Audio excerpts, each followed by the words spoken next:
Vamos.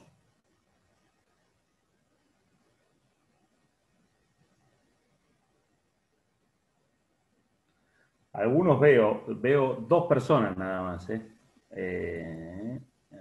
Guillermina y Leonardo, nada más.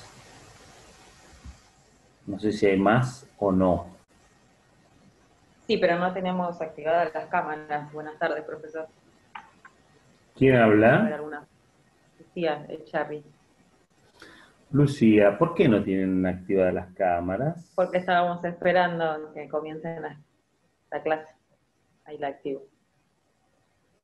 Actívense nomás, actívense. Ya empezó a grabar, ¿no?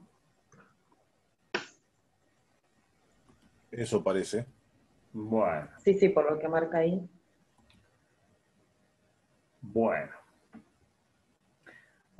Vamos a empezar entonces, buenas tardes a todos, con la clase correspondiente a delitos imprudentes. ¿Sí?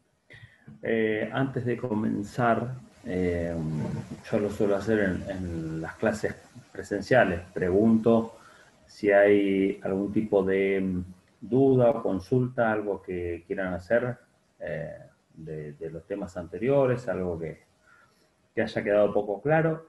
Es el momento como para poder interactuar y tratar de aclarar algo mínimamente.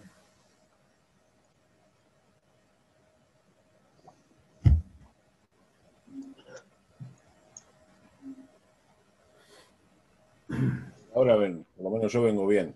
Me falta lectura, pero se entiende lo que vienen dando. Más allá de odiar la evolución histórica del derecho penal y el tipo, se entiende. Sí, bueno, la evolución histórica forma parte de lo más odiado por todos, ¿no? No solamente por ustedes a la hora de estudiar, sino de los docentes a la hora de tener que volcar eso en una clase. Pero bueno, nada. Forma parte de la tarea de tratar de ir conociendo cómo llega un instituto a ser lo que es y alcanzar a regular las conductas del modo en que lo hace en la actualidad, pero bueno, a veces se excede el contenido, hay una necesidad de incorporar a la currícula, por ejemplo, la evolución de cómo fue legislándose un código penal que no sé hasta qué punto nos aporta conocimiento, más allá de ponernos en escena de cuáles eran los vaivenes políticos y políticos criminales, ¿no? De una época. Pero bueno, más allá de lo pesado que resulta ese punto, ¿qué otro comentario? ¿Qué otra duda? ¿Vieron todos los temas? ¿Están todos los temas completos? Sí, estamos. Ayer terminamos con tipo omisivo, con Facundo. No, sí, a ver, a mí me falta lectura. Necesito tiempo de acá, el tiempo de acá el parcial para afianzar los conocimientos. Sí, La bueno, transmisión la transmisión de conocimiento estuvo bien. bueno. Yo insisto, yo veo a 5 personas. A Leonardo y Guillermina se le sumó Lisandro, Lucía que está, Giovanna, Romina Román y Alicia. El resto no sé si se fue a trotar a la costa y dejó grabando o si anda por ahí. Pero bueno, se fue a trotar a la costa, los felicito.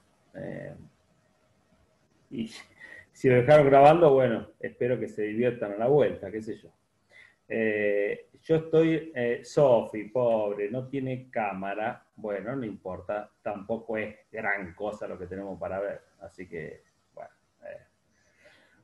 Arrancamos entonces con delitos imprudentes. Ustedes van a ver que dentro del tipo toda la parte de tipicidad tienen mayormente dedicado a tipo doloso. Han visto ustedes ayer tipo omisivo. La estructura del tipo imprudente van a ver que tiene cierta conexidad o cierto parecido con el tipo omisivo. De todos modos, tiene sus particularidades. Yo hoy voy a tratar de dar un repaso general por el autor o los autores que manejo yo.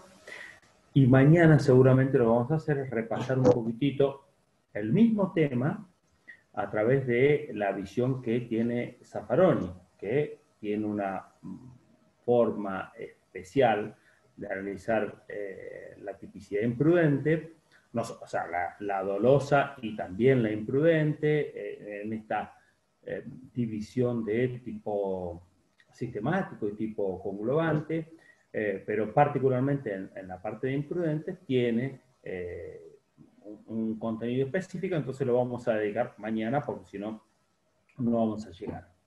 En cuanto a la tipicidad imprudente, nosotros tenemos que tener en claro, en primer lugar, que cuando nosotros hablamos de los delitos de tipicidad dolosa, claramente el legislador orienta la creación de normas prohibiendo esencialmente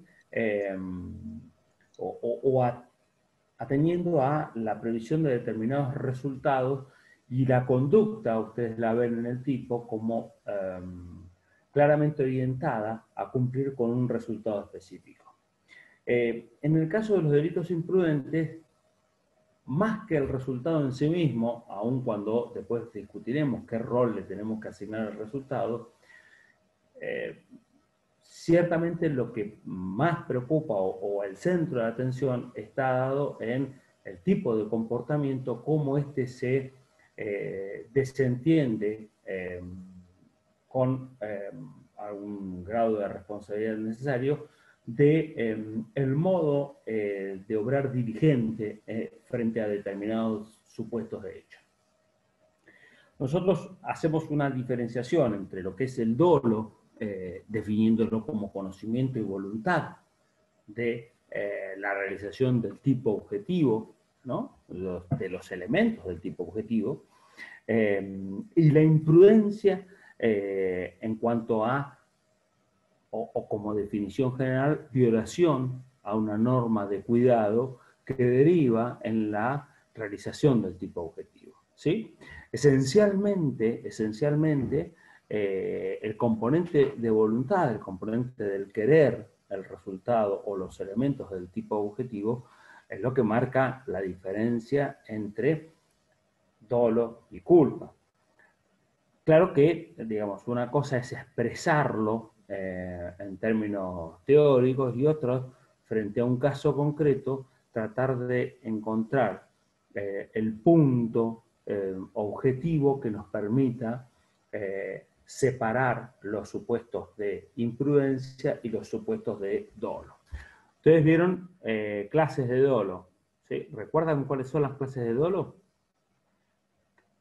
Vamos a tratar de que no hablen siempre los mismos. Hablen, pero los que no hayan hablado hasta ahora. Teníamos el dolo de primer grado, el dolo de segundo grado y el dolo eventual, hemos visto. Va. Ajá. ¿Qué es el de primer grado? Ahora puede seguir otro. No, Guillermina, pero más o menos. Lo decís. Actuás sabiendo lo que estás haciendo, ¿cierto? Básicamente. El dolo directo o de primer grado. Claro, ¿bien? Exactamente. Bien. Después teníamos el dolo de segundo grado. O dolo indirecto, ¿no? Sí. Lo llamaban algunos autores. Bien. Ese dolo de segundo grado o dolo indirecto está muy relacionado con el anterior, es también denominado el dolo de consecuencias necesarias. ¿Dolo de consecuencia qué? Necesarias. Ah, sí.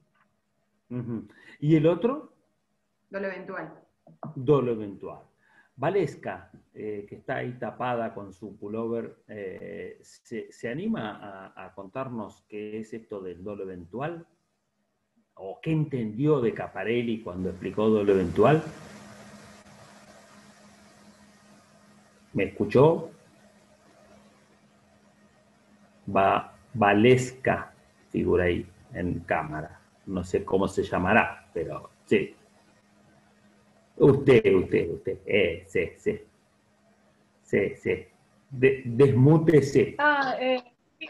¿Qué tal? Buenas tardes. ¿Cómo le va? El tema es que no estuve en la clase de Caparelli, pues estaba trabajando, pero bueno, vengo leyendo, pero del dolo eventual no llegué a eso. Y mi nombre, por algo como para decir, bueno, a ver, ¿qué es lo que entiende? Yo no lo estoy tomando examen, esto no, pero es para ver si digamos, yo arranco con una explicación y ustedes el tema más o menos lo entienden, o por ahí no saben de qué le estoy hablando, a eso me refiero, ¿eh?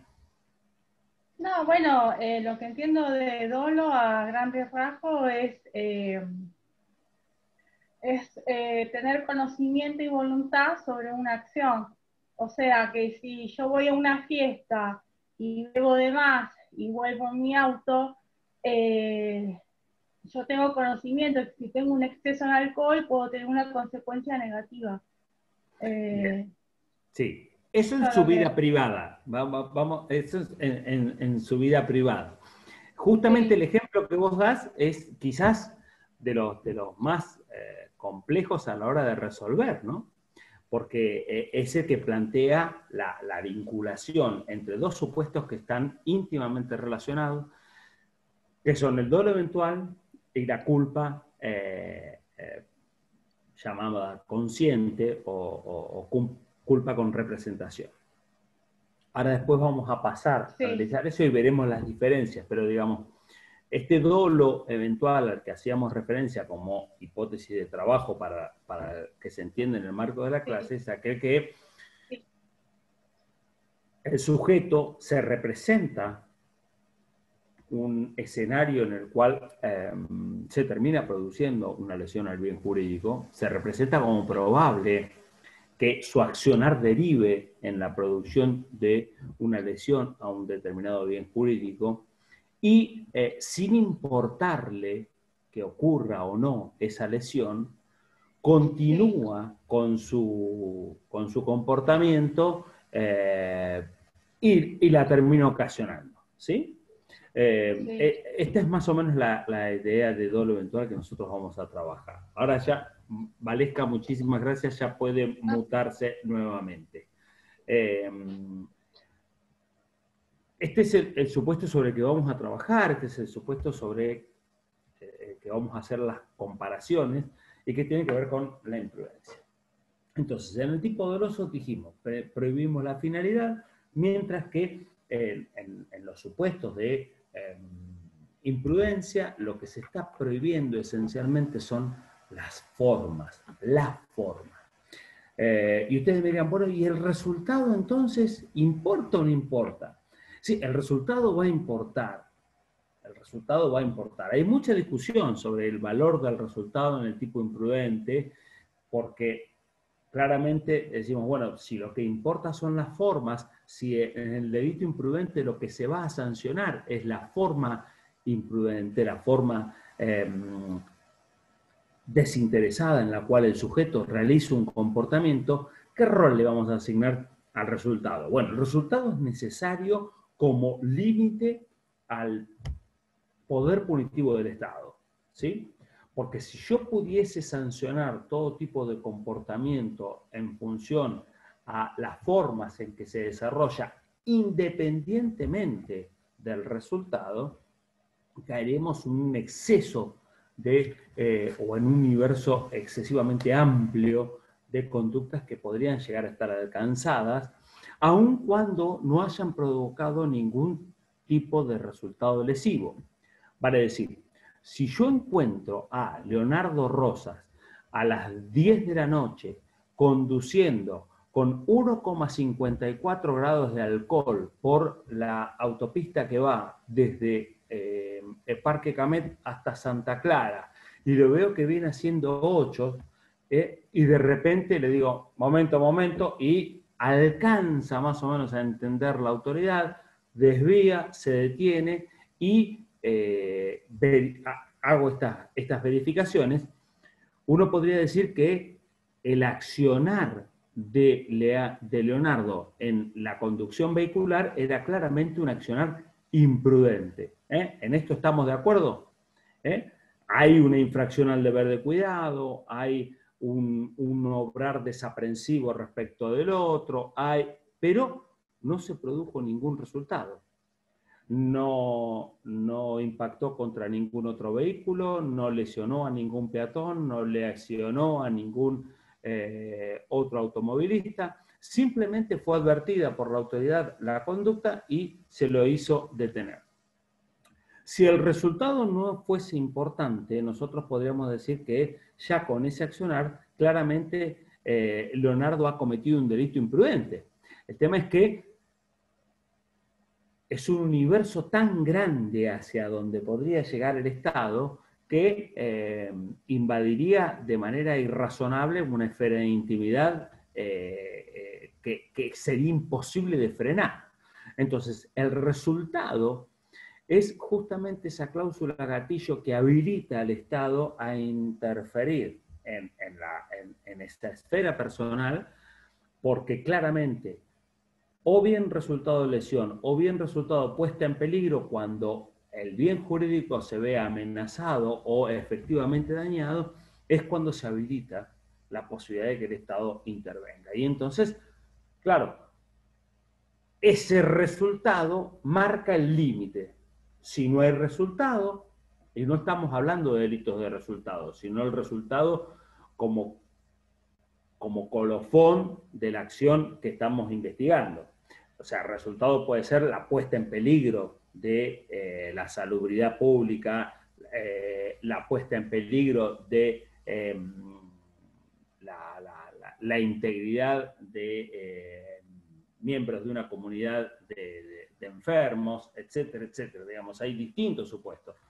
Pero digamos, si no tenemos un resultado, el Estado no puede intervenir y entonces el papel del resultado en los delitos imprudentes, si bien no es central a la hora de tener que analizar el tipo que lo compone, el tipo objetivo, importa un límite o un valladar necesario que debemos verificar.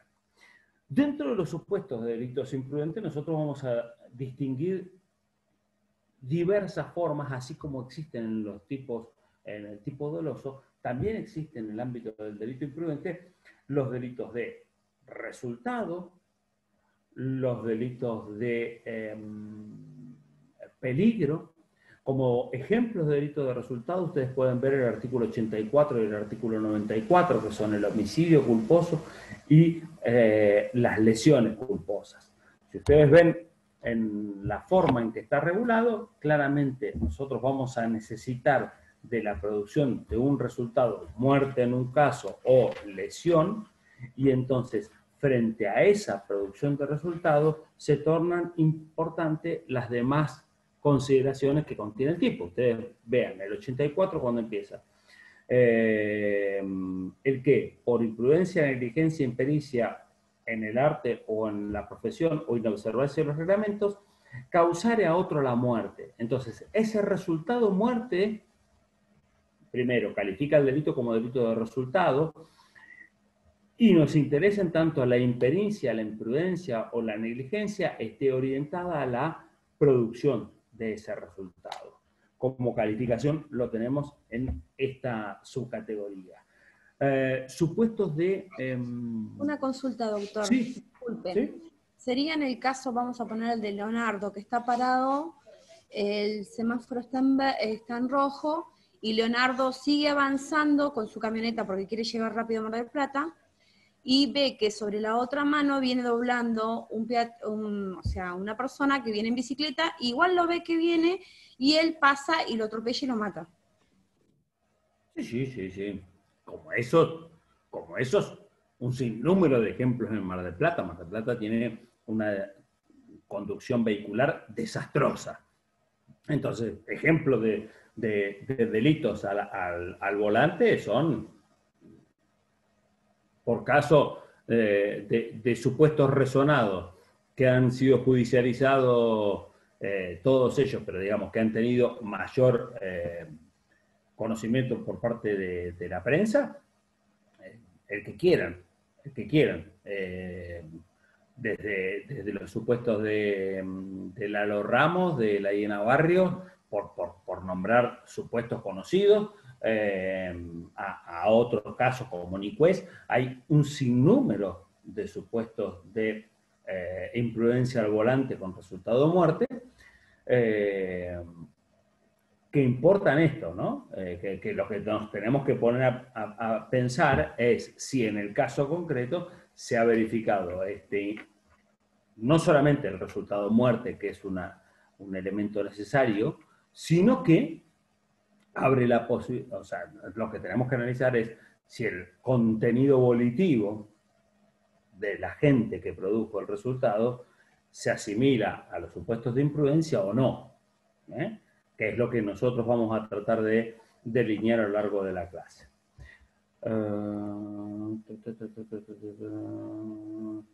Leonardo no tiene camioneta. Ajá, bien. Bueno, seguimos con esto. Perdón, Leonardo. Les decía, delitos de peligro. Delitos de peligro. Busquen ustedes, por ejemplo, la ley de residuos peligrosos. ¿Sí? La ley de residuos peligrosos, en el artículo 56 de la 24051, dice, hace referencia, como la mayoría de las regulaciones de delitos imprudentes, el tipo penal, el esquema que utiliza el código es describir el tipo doloso y generalmente hacer referencia si el resultado del delito anterior se cometiese por imprudencia, negligencia o impericia, corresponde tal pena. O sea, esta es la forma que utiliza el legislador para hacer regulación del delito imprudente. ¿Pero a qué hace referencia? Dice, utilizando residuos a los que se refiere el presente ley, envenenar, adulterar y contaminar de un modo peligroso para la salud el suelo, el agua, la atmósfera o el ambiente. Es decir, peligro, delito de peligro, envenenar de un modo peligroso. No hace falta que alguien se envenene a través del consumo de ese agua, que sería otro tipo de delito, porque ya estaríamos hablando de resultados, ¿sí? Estamos hablando de que yo arrojo un residuo y genero envenenamiento de agua y entonces generalmente, potencialmente he generado un perjuicio, un peligro. Estos delitos de peligro, en donde el resultado es meramente potencial, ¿no? También pueden ser cometidos por imprudencia. También el legislador lo ha previsto por imprudencia. No solamente cuando yo lo hago a sabiendas, sino cuando no adopto el cuidado necesario en el tratamiento de los residuos que estoy trabajando y provoco ese tipo de envenenamiento. Peligro abstracto. ¿Sí? Viendo el artículo que dice, plantea que la pena son de 10 a 25 años. ¿Esto entraría como entonces un delito penal especial? ¿Cómo delito penal especial? A ver. Claro, están los tipos que son comunes y los que son especiales para los que tengan que cumplir algún tipo de requisito. Como... No, pero pará. Vos fíjate que 10 a 25 es el doloso. Bien. Sí, pero igualmente no entendí la pregunta que me hace Leonardo. A ver, vamos a tratar de... Estamos viendo en tipos que hay algunos que son genéricos, que mataré a otro el 79, y otros, por ejemplo, el penal tributario. Que son... sí. No sé si la calificación es útil en ese sentido, pero sí, esto forma parte de una ley especial.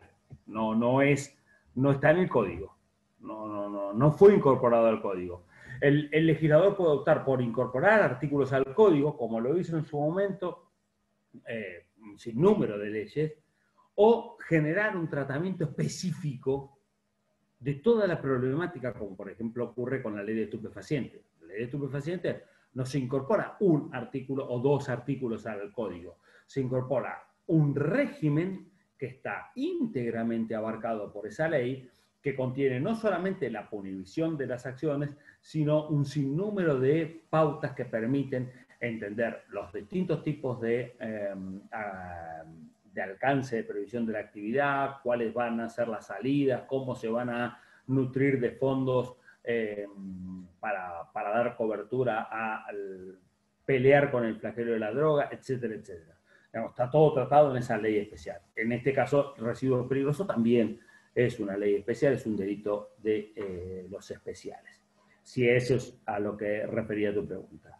Delito de peligro en abstracto lo van a tener dentro del 189 primer párrafo y van a tener, si ustedes tienen un código en donde pueden visualizar el contenido de los textos derogados, el 278, que fue derogado, planteaba uno de los muy pocos casos de culpa temeraria o imprudencia grave.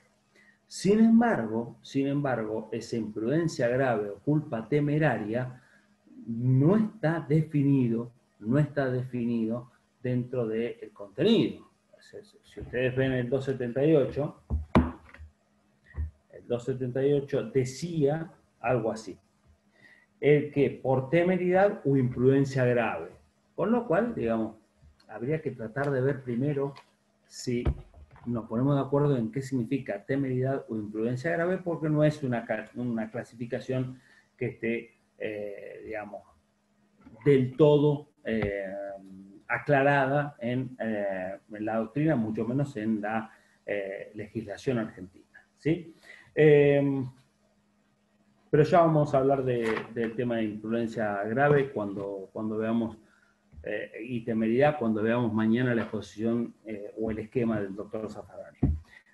Como delitos de mera actividad, la imprudencia también forma parte de los casos previstos por el legislador. En el 204 bis también tenemos un supuesto de delito imprudente de mera actividad. Vale decir, no siempre tenemos que asimilar la producción de un resultado lesivo no querido con el delito imprudente. Es decir, el delito imprudente no se agota en el accidente de tránsito. El delito imprudente tiene muchos otros aspectos que van más allá y que contienen supuestos de lesión actual o potencial, producto del desarrollo de una actividad con un resultado separado o verificado de manera inmediata, como en este último caso. ¿Cuál es la estructura del tipo imprudente? Nosotros tenemos, como todos, 204 bis, Gastón, 204 bis.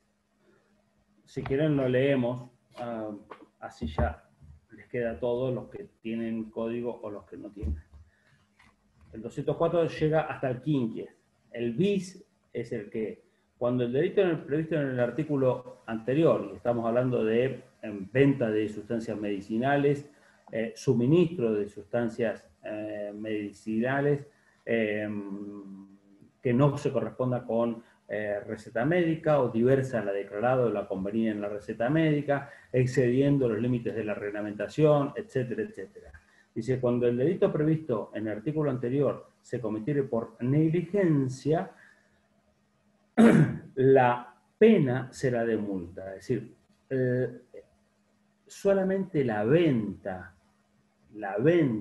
o el suministro de medicamentos sin respetar esas pautas previstas por la legislación, cuando sea a título imprudente, es decir, cuando el sujeto no verifica bien los datos de la afiliación, no corrobora que la receta tenga las exigencias legales previstas, cuando eso lo hace porque es mal empleado y no porque deliberadamente lo quiere pasar, digamos, sin la detección, o quiere vender sustancias medicinales por fuera de la prohibición. Cuando lo hace por un descuido, por esta omisión del cuidado debido, puede estar sujeto a sanciones del Código Penal a título imprudente. Pero ¿qué pasa? La comisión del delito se verifica con el expendio mismo. Por eso es de pura actividad. No estamos esperando a que el sujeto consuma el medicamento que recibió sin la receta debida como para verificar el resultado. ¿Sí? Es de pura actividad porque no requiere más que esa actividad incumpliendo el cuidado de control en el expendio de medicamentos. Sí. Pero supongamos que, por ejemplo, yo tengo mucho medicamento en mi casa y viene un amigo y me dice, che, me duele esto, y yo automáticamente le digo, tomate esto, ¿se me aplicaría el 204 bis? Vos no podrías hacerlo. A ver, si vamos a un estado en el que está en todos lados, podríamos decir que sí, estarías inmerso. Y ni te cuento si lo que le das es un clonazepam. ¿Me seguís? Pero que digamos que vivamos en Argentina no significa que eso no lo tenemos permitido. Acá todo el mundo piensa que sabemos todo. Y, me duele, tómate esto. O sea, o ustedes tienen amigos que le dicen, me duele, anda al médico. Vamos a la salita. Son muy pocos. Nosotros tenemos solución para todo. Agarramos una cajita que tenemos con un montón de blister y le encontramos solución a todo. Al dolor de panza, al dolor del novio que me dejó, al dolor del examen que no aprobé, al no puedo dormir, al no puedo descansar, al no puedo, etcétera. Hay pastillas para todo. Y las convidamos, nosotros somos generosos en eso. Pero no está haciendo alusión a eso. Digamos, eso podría llegar a encontrar el ámbito de la punición en la medida en que pudiese llegar a generar algún resultado no querido a mayor escala. Digamos. Si yo te doy algo, decirme, tómate esto. Viene Guillermina y me dice, no sabes, desaprobé el examen, que tómate esto, dormite un rato, y de repente Guillermina no se despierta más. Bueno, ahí sí me van a preguntar, ¿qué le dio usted a Guillermina? No, mire, yo tenía acá unas pastillitas que decía para descansar tranquilo. Y bueno, sí, y sigue descansando. Ahí llegamos a un resultado más grave. Lo que pasa es que, Lisandro, te vuelvo a aclarar, en este delito no estamos prohibiendo el resultado, estamos prohibiendo la actividad. Entonces, que el Estado pueda no estar presente en todos los supuestos no deja a la conducta como una conducta permitida. Porque eso equivale a decir, bueno, pero a ver, ¿qué pasa si yo en mi casa, ¿no? Un día contrato a una persona, yo tengo una quintita ya alejada en el barrio atrás del 2 de abril, y contrato a una persona para que me haga el jardín, y de repente veo que el jardín no está quedando bien, y encima lo veo con algún tipo de revuelo de mirada, tratando de saber qué es lo que tengo, qué es lo que no tengo, entonces ya previendo que puede ser víctima de algún tipo de ilícito, agarro, le pego un palazo, lo mato como un perro y lo entierro en un lugar en donde no lo encuentra nadie. No me vio nadie, no hay vecinos, nadie escuchó nada, nadie sabe que vino a trabajar a mi casa porque era un trabajador informal que andaba por la calle. ¿Eso deja de ser delito porque el Estado no pueda descubrir qué es lo que pasó? No. Eso significa que la conducta va a resultar impune porque el aparato de persecución no va a lograr el objetivo.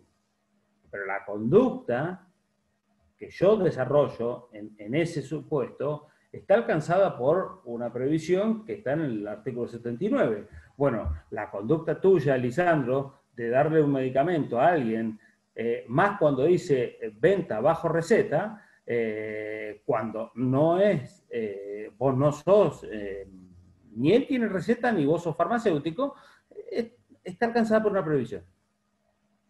Guste o no guste. Si no gusta, hay que propiciar la derogación de la norma, pero hoy por hoy está vigente, ¿sí?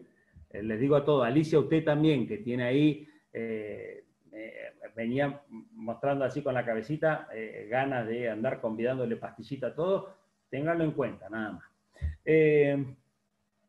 ¿Aclarado el punto? Aclarado el punto. Seguimos. El tipo objetivo. Infracción de la norma de cuidado con modo y valor de la acción. ¿Sí?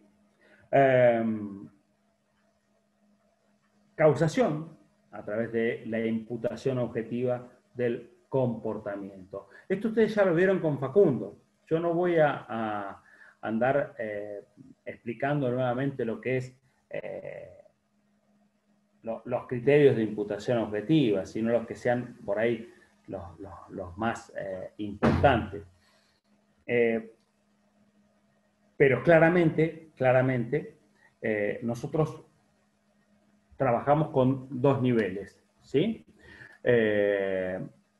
La creación de un riesgo jurídicamente desaprobado y luego, esto es imputación objetiva del comportamiento, ¿sí? Cuando el comportamiento objetivamente se puede imputar y ha generado un riesgo jurídicamente desaprobado. Creación de un riesgo más allá del tolerado por el derecho. Luego, un segundo nivel, que es cuando nosotros imputamos el resultado, la causación de ese resultado como concreción de ese peligro oportunamente ponderado como generador de que la conducta ha generado.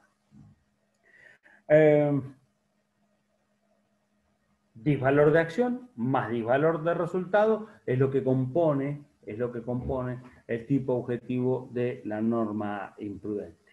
En lo que tiene que ver con el aspecto subjetivo, nosotros vamos a analizar dos supuestos de imprudencia principalmente: la culpa consciente y la culpa inconsciente, ¿sí? Cuando hablamos de la culpa consciente, vamos a hablar de la culpa con representación, la culpa que implica que el sujeto haya ponderado o evaluado el escenario como posible fuente de generación de peligro, y la culpa inconsciente, que se verifica cuando el sujeto no ha generado ese espacio de reflexión. No ha ponderado mínimamente la posibilidad de creación de un riesgo jurídicamente desaprobado. Vamos con la infracción a la norma de cuidado, el primer punto de lo que hablábamos recién. Dentro de lo que es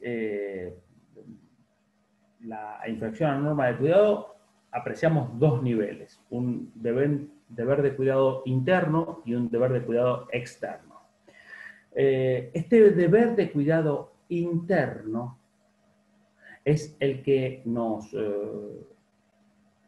habilita a poder juzgar los casos de culpa inconsciente.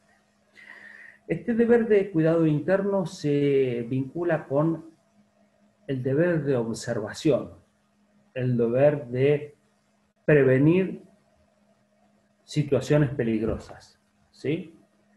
Este deber de examen previo que algunos autores hacen referencia es lo que justifica que yo pueda imputarle a alguien la realización de un delito a título de culpa inconsciente.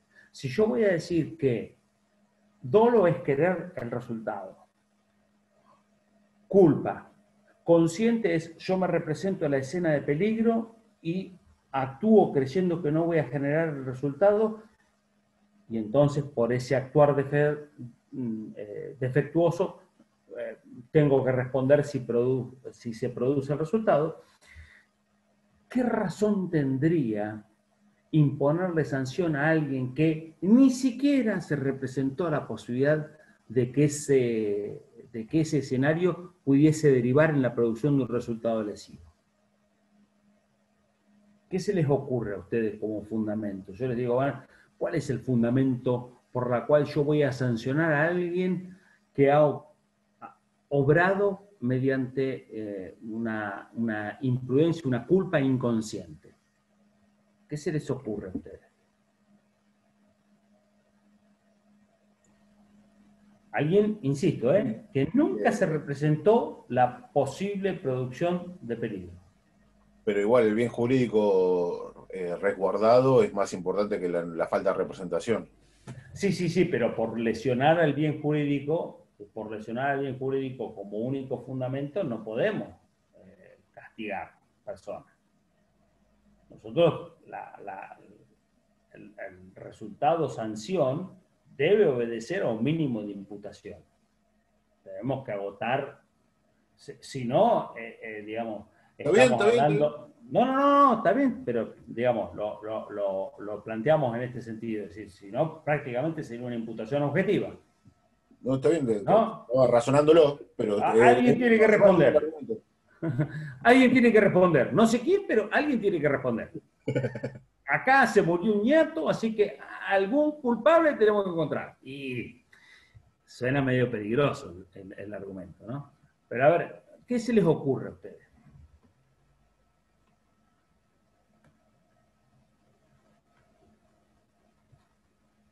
Yo les voy a... Facundo siempre pone este ejemplo y yo se lo copié porque la verdad que es bastante fácil de reconocer dentro de los supuestos que puedan verificarse en nuestra ciudad, ¿no? Ustedes vieron que en la zona de Playa Grande, la zona de Varese, muchas veces se suele ver gente que, o por lo menos se solía ver gente que sobrevolaba la zona en parapente. Bueno, supongamos que un sujeto que decide disfrutar de las mieles de una primavera hermosa en Mar del Plata, un día que el viento lo amerita, decide salir a probar su parapente, estando obviamente capacitado, entrenado y habilitado a tal efecto, y decide salir en esa zona de bares, en una zona urbana, con circulación, y entonces sale y ¡oh, qué lindo el parapente, qué lindo el parapente! Y de repente un viento le cambia, ¿no? Una entrada por los edificios le cambia la orientación del viento, pierde el control y termina cayendo por la explanada de la costa y lesiona gravemente a un matrimonio que venía a hacer footing charlando de cuestiones mundanas, ¿no? No vamos a decir lo mata, los lesiona, los lesiona, produce una quebradura al sujeto. ¿Encontramos algún fundamento por el cual este sujeto parapentista debiera responder, escúchenme lo que les voy a decir, penalmente? Penalmente, ¿encontramos algún fundamento? ¿A alguno se le ocurre? El no tener en cuenta el debido cuidado que tenía que tener para ejercer esa actividad. El deber de cuidado. Por eso el juez tiene que ver en cada caso cuál es el deber de cuidado y dirigirse a ese deber de cuidado que le requiere cada actividad. En ese caso, un deportista. No sé, lo veo así. ¿También por error? A ver, ¿qué, Giovanna? Por error. A ver, si te explicás, yo entiendo a dónde apuntás. Sí. Lo que pasa es que lo que estás diciendo... Sí. El error olvídense de la palabra error cuando nosotros hablamos de imprudencia. Porque el error solamente se vincula al tipo doloso. Así que cuando nosotros hablamos de imprudencia, no existe error.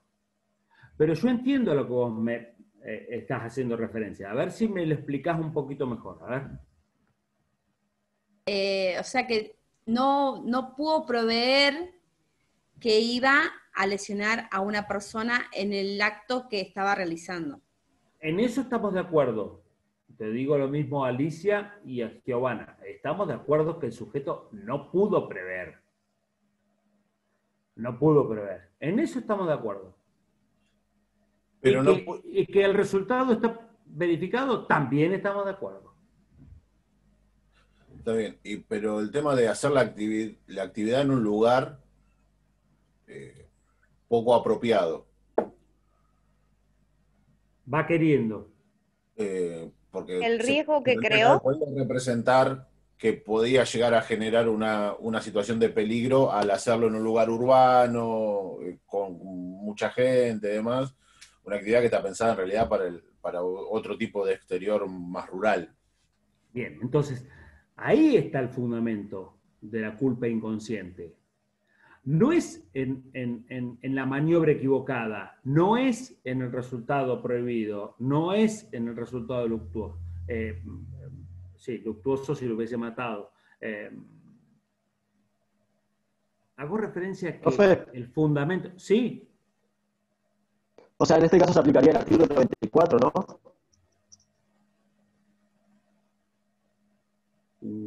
¿What? A ver. Te escucho, expresate.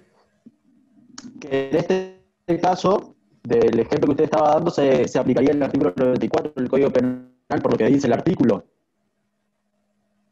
Que por imprudencia, negligencia o impericia, se aplicaría, no sé, prisión de 3 o multa de 15.000 pesos. ¿Se aplicaría esta sanción a esta persona?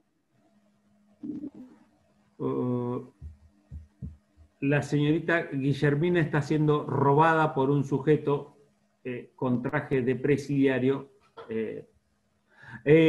A ver, Lisandro, no te entiendo. ¿Por qué el 34? ¿34? No, 94. Se te escucha muy mal, por eso... No, está bien. 94. 94, bien. Sí, a ver, estamos de acuerdo en que el artículo es ese. El tema es cómo lo imputamos, ¿sí? Y entonces, claramente, si nosotros decimos, bueno, mire, ¿sabe qué? Si usted advirtió el peligro, se dio cuenta de que el escenario era un escenario complicado, que tenía que tomar ciertos riesgos, entonces yo le puedo imputar a título de culpa consciente. Ahora, ¿qué pasa si el sujeto nunca se representó ese escenario? Porque obviamente, si alguien se representa que puede lesionar a alguien, es una situación.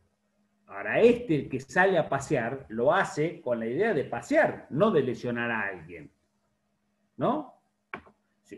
Digamos, si hubiese consenso en que el sujeto se planteó el escenario como de posible riesgo, estamos hablando de un supuesto de culpa consciente. Ahora, lo que ocurre es que acá el sujeto nunca se representó ese escenario de producción de resultado lesivo cuando debió habérselo representado. Entonces, el fundamento de la culpa inconsciente es el deber de examen previo, el deber de prever situaciones peligrosas.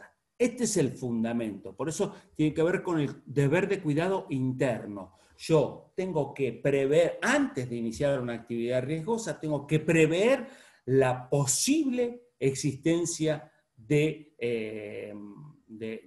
riesgos en mi conducta. Si no lo hice, es justamente el fundamento por el cual el Estado me puede imponer una sanción. Señor, usted, no, pero yo lo lesioné, señor, pero yo, ¿qué me iba a imaginar que me iba a cambiar el viento? Bueno, justamente, esa respuesta es la que justifica que yo lo sancione. O Entonces usted me está diciendo qué me iba a imaginar y yo le voy a decir, señor, usted debió imaginárselo. Usted debió imaginárselo. Usted debió haber practicado este tipo de actividad en un lugar en donde no estuviese sometido a este tipo de vaivenes y donde no hubiese posibles víctimas circulando de manera indefensa, porque nadie circula mirando para arriba a ver si le va a caer un parapentista. Distinto es que usted me dice, bueno, en una autopista nadie se va a mandar a cruzar porque sabe que hay autos que vienen a alta velocidad, ¿no? Si usted está en una pista de esquí, no se va a quedar en el medio de la pista de esquí haciendo un muñeco de nieve porque puede prever, o debería prever ciertamente, que hay gente que va a bajar a mucha velocidad por la colina. Bueno, quien está caminando por la costa no prevé en su sano juicio que le van a llover parapentistas. Entonces, no le podemos echar la culpa a la víctima de este hecho. Acá el deber de previsión recae en el agente. Entonces, como ese deber de previsión no lo cumplió, es el fundamento por el cual el Estado puede achacar resultados lesivos bajo la modalidad de la culpa inconsciente. El deber de cuidado interno es este. El deber de cuidado externo, ¿a qué hacemos referencia? El deber de cuidado externo justamente tiene que ver con la obligación de comportarse prudentemente conforme el peligro advertido por el agente, ¿sí? Tres manifestaciones de este deber de cuidado externo o de obrar advirtiendo el peligro nos van a clarificar un poco el tema. El primero es el deber de omisión de acciones peligrosas. Esto tiene que ver con aquellas acciones cuyo elevado grado de peligrosidad no puede, o sea, se supone que no puede ser permitida sin necesariamente vincular a las mismas la posible producción de resultados lesivos. Por ejemplo, supongamos que estoy con un amigo que se clavó una astilla y entonces me dice, ay, me clavé una astilla, ayúdame. Deja que yo vi 2 películas en donde sacan astillas con un cuchillo, entonces agarro un cuchillo, lo caliento, lo corto, bueno, conclusión, le termino provocando una infección importante y esta infección deriva en la amputación del miembro. Un poco drástico el ejemplo, pero sirve para entender. La actividad como la medicina, la actividad como pilotear un avión, la actividad como conducir un vehículo de gran porte, requieren una preparación previa, ¿sí? Entonces, el deber de omitir acciones peligrosas tiene que ver con justamente no emprender comportamientos para los cuales su realización exige una preparación previa que nosotros no tenemos. ¿Sí? Entonces, en eso consiste una de las manifestaciones del obrar prudentemente y del deber de cuidado externo.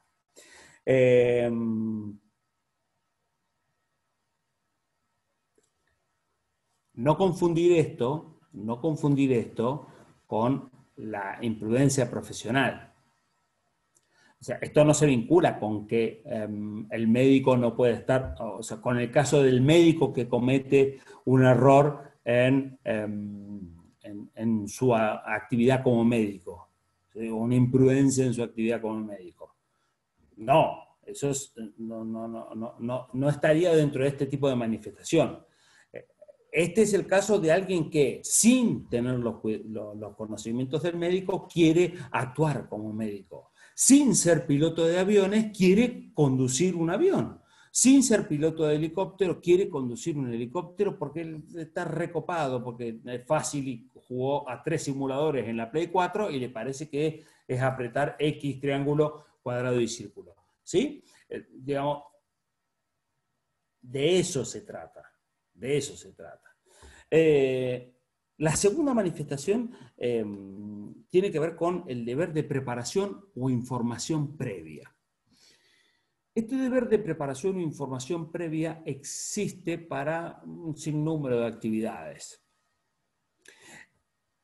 Y acá sí podemos poner como ejemplo el accionar de un médico. El accionar de un médico de terapia que recibe a un paciente y que le dicen tenemos que operar porque está grave, porque se va a morir. Y entonces, sin mirar la historia clínica, sin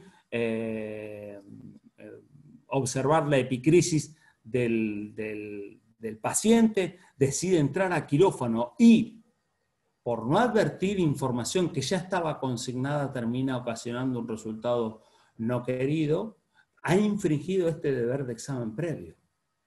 El piloto que sale a afrontar un viaje comercial pensando que es una pavada y que estamos acá nomás, sin ver la ruta de viaje, el informe climatológico, etc., incumple este deber de examen previo.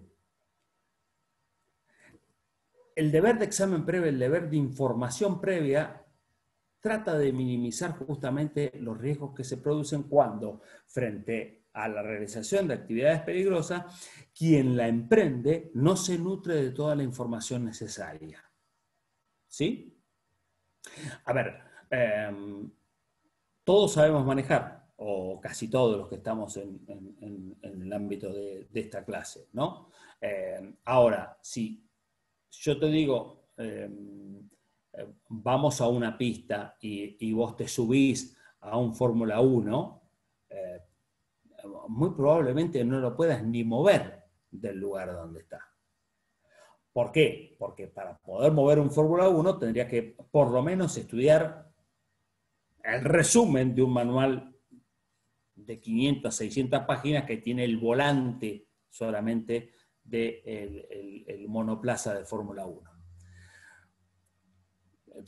Esto para tener una idea. Bueno, imagínense lo que hay que informarse si uno quiere salir a volar a una determinada distancia, a un determinado lugar, sin ver si vamos a tener viento, de cuánto van a ser los vientos, o cuánta intensidad tendrán, a qué altura voy a volar, tengo permiso, no tengo permiso. Hay un sinnúmero de información que en actividades muy específicas y muy riesgosas es necesario tener, sin lo cual estoy infringiendo una de las manifestaciones que demuestran falta de cuidado externo. ¿Sí? El último de las manifestaciones, la última de las manifestaciones, es más genérico, no tan específico como en los casos que nosotros estamos analizando, y es el deber de actuar prudentemente frente a situaciones peligrosas. Y esto se vincula con el conocimiento que tiene, el conocimiento genérico, que ex ante facto tiene el hombre promedio frente a determinadas circunstancias peligrosas. Es decir, el deber de actuar prudentemente implica evitar intervenir innecesariamente cuando sé que no tengo los conocimientos específicos y que, digamos, seguramente más allá del papel de héroe que pueda llegar a resultar en un determinado momento, no sé qué es lo que voy a hacer. Supongamos, persona que se ahoga o que no se ahoga, ¿no? Que sufre una crisis en el mar y entonces empieza a tragar agua, empieza a pedir auxilio, justamente el guardavidas está en otro rescate y entonces yo intervengo y lo saco. hasta ahí, digamos, bastante riesgoso, pero colabora. Ahora, yo no sé, de RCP no tengo ni idea. Y entonces empiezo a apretar. Claro, un mono de 100 kilos como yo le pega una apretada así a una persona sin saber ni cómo hacerla, ni cuánta presión, y probablemente lo quiebre. Salvo que tenga entrenamiento, digamos, uno en la desesperación puede llegar a cometer este tipo de desliz. Bueno, justamente el deber de omitir acciones peligrosas es decir, señor, si usted no sabe y va a emprender una acción peligrosa, es preferible que no lo haga, porque si no puede estar sometido a tener que responder por imprudencia. Es decir, porque si usted se reconoce como carente de la información necesaria, trate de evitarlo, ¿sí? Trate de evitarlo. Estas son las 3 manifestaciones que a nosotros nos van a permitir advertir la existencia de este deber de cuidado, la infracción al deber de cuidado externo. Profe, Sí, te escucho. profe, ahí en ese último ejemplo que usted dio, por ejemplo, ¿no se estaría, en ese caso de que yo no tenga que hacer lo que debería hacer, no se estaría incurriendo en un delito de omisión ahí?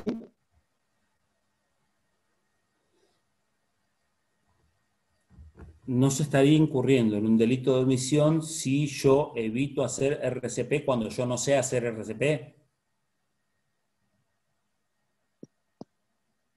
Esa es, Lisandro. Sí. A ver, sería un delito de omisión si yo, cuando la persona está pidiendo auxilio y veo y tengo posibilidades de salvarlo, me hago el gil. A ver, el auxilio no necesita una actividad directamente vinculada a la salvaguarda del bien jurídico. Yo puedo colaborar con lo que yo sí sé hacer, que es entrar al agua, nadar, y tratar de ayudar para sacarlo. Hasta ahí sí sé. ¿El resto? No. A ver, seguramente nadie va a venir, supongamos que pasa lo que yo predije, ¿no? Yo voy y lo saco. Y entonces en mi afán de querer hacer el RCP le pego una apretada importante y termino fisurándole una costilla, ¿no? Seguramente no voy a tener imputación penal. Si ustedes me dicen, bueno, seguramente, pero el seguramente ese que no voy a tener imputación penal se vincula con el seguramente que vos, que le convidás medicamentos a tus amigos, nadie te va a venir a imputar penalmente. Pues, una cosa es que nadie lo ha, que no se forme causa, que no se investigue, que la causa no llegue a debate. Y otra cosa es que, en términos teóricos, el supuesto no genere una infracción al deber de cuidado externo. O sea, yo, que no sé de esa acción peligrosa, la emprendo a riesgo de generar un perjuicio al bien jurídico. ¿Se entiende? Ahora, si vos me decís, vos, y yo como no sé hacer RCP, me quedo acá, que lo saque Montoto, qué sé yo, bueno, ahí sí vamos por el abandono de personas. Ahí va a haber la omisión de auxilio, podemos discutir qué nombre le ponemos. Sí, pero en el caso que yo te estoy poniendo de ejemplo, no solamente que vos colaborás con sacarlo del mar, sino que conocedor de tus limitaciones para evitar un perjuicio, esperás que venga alguien que sepa hacerlo. Esto te puede pasar no solamente en el mar, sino que te puede pasar en un accidente en la vía pública. Y bueno, ¿por qué siempre se grita un médico, un médico, un médico? O alguien que sepa. O bueno, porque tiene su riesgo. Porque tiene su riesgo. Si fuera una estupidez, no matricularían, no daría curso a la Cruz Roja, no te formarían, no tendrías que hacer el curso para mantener vigente tu homologación cada una determinada cantidad de años. Pues, digamos, sería tan sencillo como hacer agua tibia, mezclar un poquito de fría con caliente. No es tan así. Pero bueno, les decía, estas son 3 manifestaciones de ese deber, de esa infracción al deber de cuidado externo.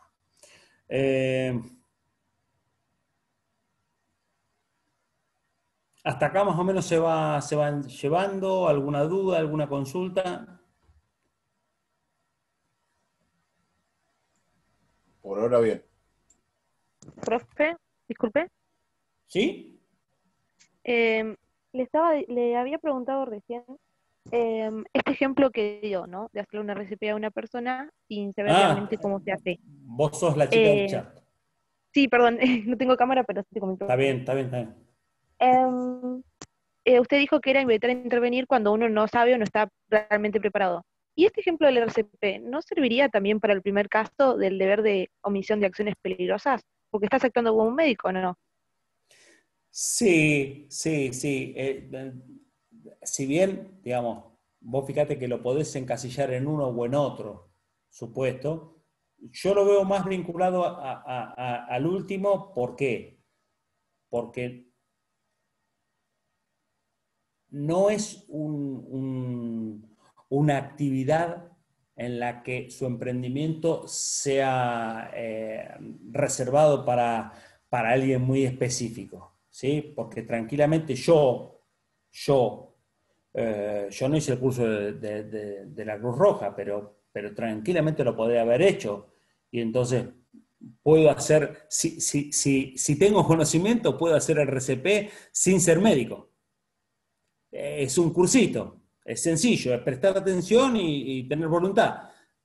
¿Se entiende, Sofía? No hace falta pasar por 6 años de formación universitaria para saber cómo entrar a quirófano, que es otro tipo de emprendimiento, ¿sí?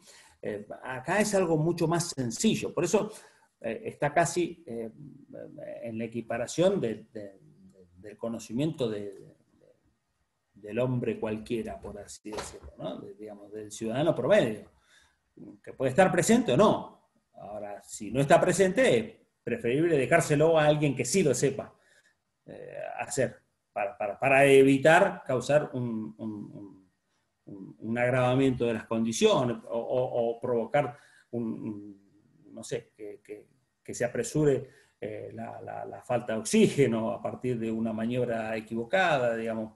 Hay un sinnúmero de riesgos que podemos evitar si evitamos emprender este tipo de emprendimiento. Valga la redundancia. Como estamos dentro del ámbito del primer nivel de imputación, es decir, la imputación objetiva del comportamiento, claramente existen 4 criterios normativos que nosotros vamos a tener presentes y que son los que ya les decía, habían trabajado con Facundo. Riesgo permitido, comportamiento de la víctima, principio de confianza y prohibición de regreso. De eso todos saben de qué estoy hablando cuando hablo de cada uno de estos criterios, ¿no es cierto?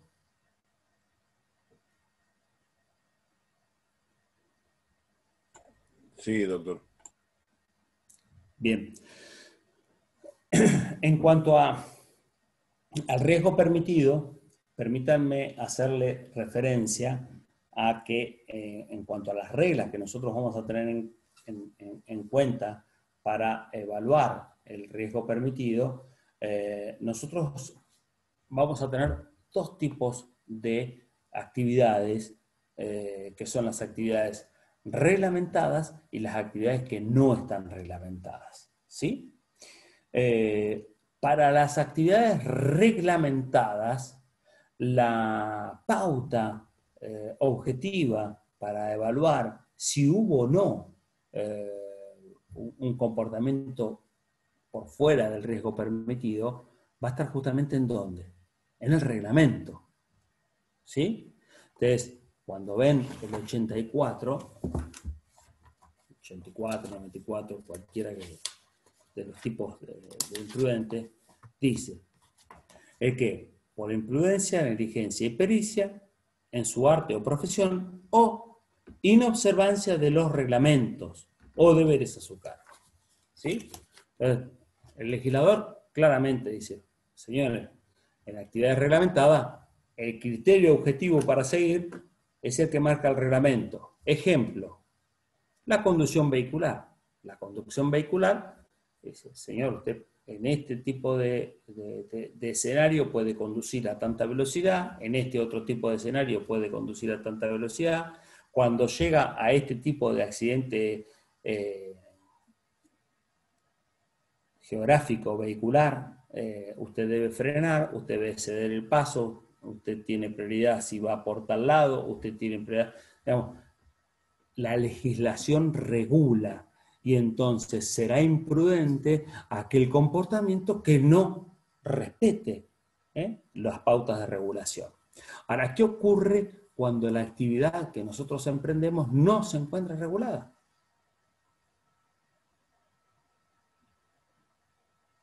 Escucho.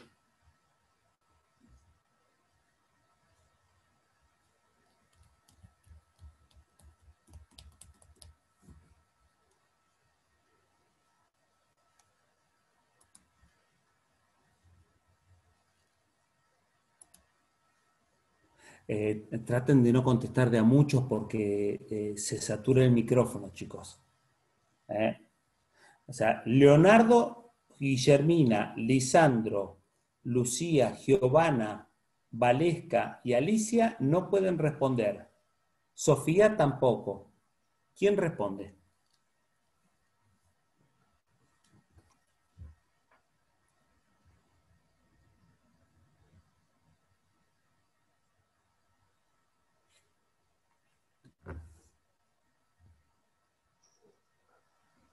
Bueno, Lucía, como verás, somos 7 personas en la sala, de las cuales ya nos conocemos todos y ninguno tiene respuesta. Así que vamos a tratar de continuar con esto un ratito más y mañana directamente veremos alguna otra forma de regular la presencia en Zoom, exclusivamente con los que estén presentes y con camaritas encendidas, salvo el caso de Sofía, que la tiene rota. Ahora termino, doy la respuesta yo, no se haga ningún problema. Lo que se utiliza como criterio para determinación del peligro frente a las actividades no reglamentadas es lo que aquella pauta que se denomina lex artis, que es una especie de consenso no regulado de la correcta práctica de una determinada actividad. No existe en la medicina regulación normativa que determine de qué modo se debe abordar una determinada enfermedad, una determinada afección o un accidente en el marco de una intervención quirúrgica. Sin embargo, existen pautas uniformes que a través de los distintos casos y con las prácticas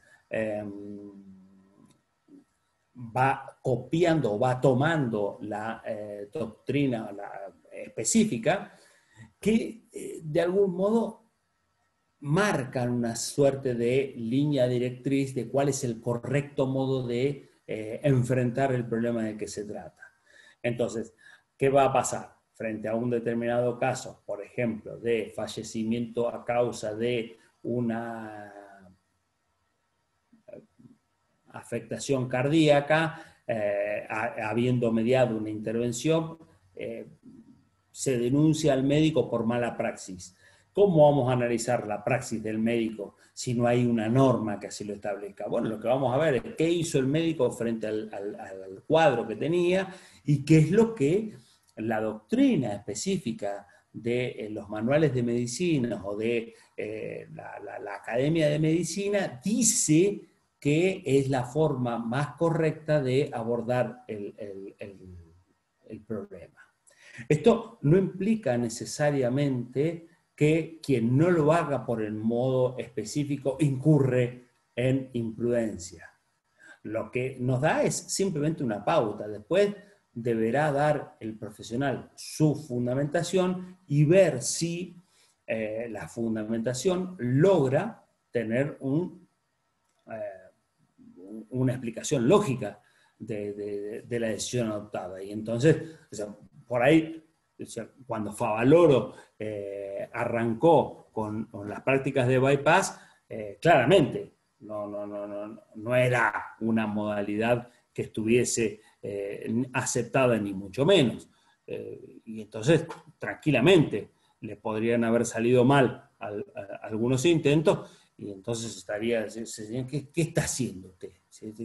¿Qué es esto de que irrumpe, manda por otro lado? ¿Qué quiere inventar? El cuerpo humano sabe.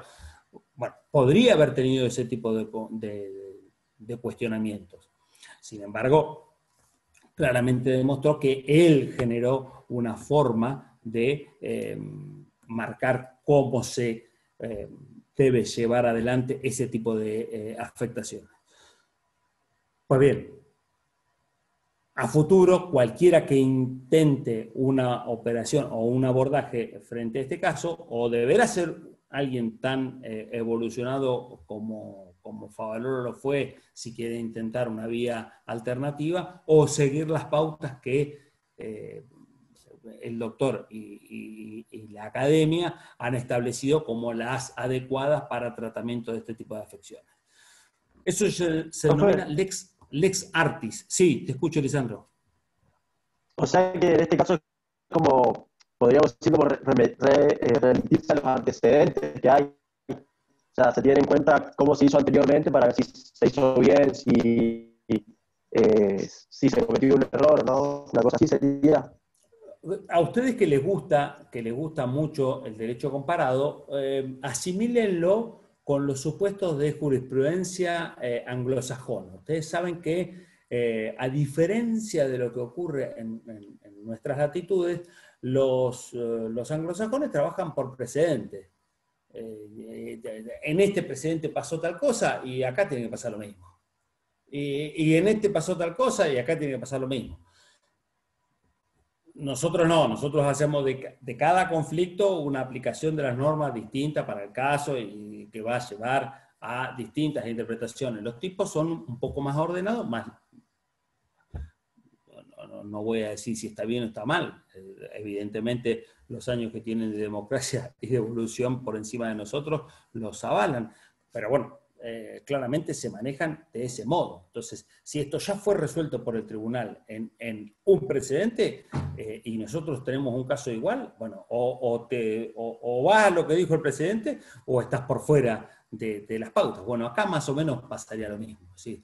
Frente a este tipo de afecciones, el abordaje, el consenso médico dice que el abordaje es este.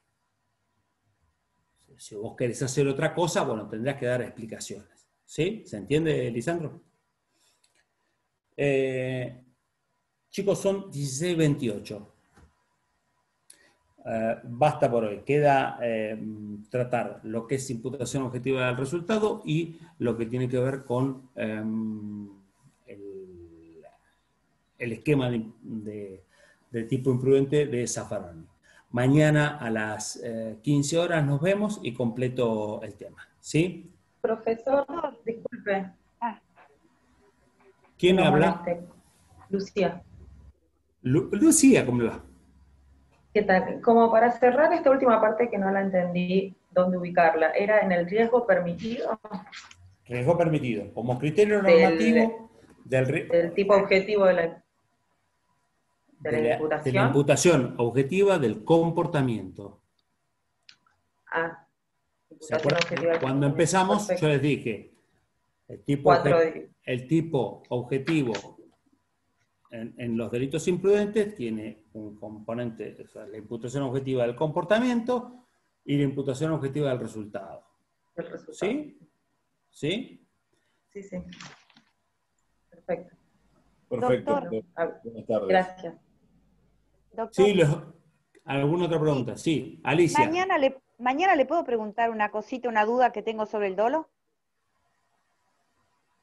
¿Sí? Si es muy breve, se la respondo ya. Sí, es el dolo, con la teoría de la representación, el dolo, cuando uno se representa la acción, ¿no es cierto? Sí. Tiene que ser,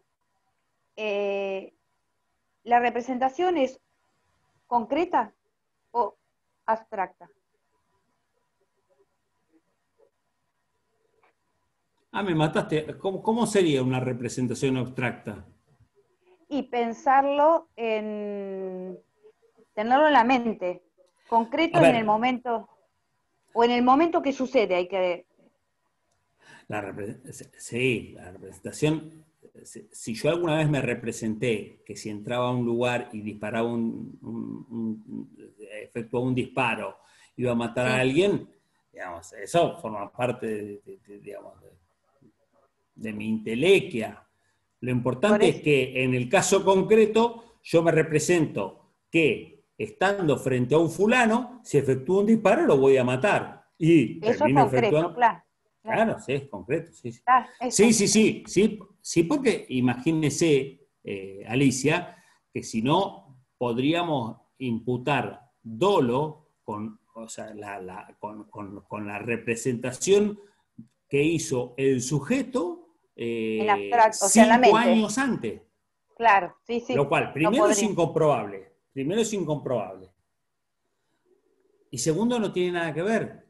Justamente me interesa en el caso concreto. Señor, usted en el caso concreto, ¿qué hizo? Usted se representó que se estaba matando a una persona. Que si realizaba tal comportamiento, el resultado que se iba a producir era la muerte. ¿Usted se lo representó? Sí. Bueno, entonces responde a título de dolo. Está bien. Sí, eso era. ¿Sí? Tenía unas... Gracias. No, por favor. ¿Listo? Chicos, nos vemos mañana. Por favor, cámaras encendidas, salvo Sofi. Adiós. Nos vemos. Chao, hasta mañana. Chao, hasta mañana, doctor. Chao, hasta mañana.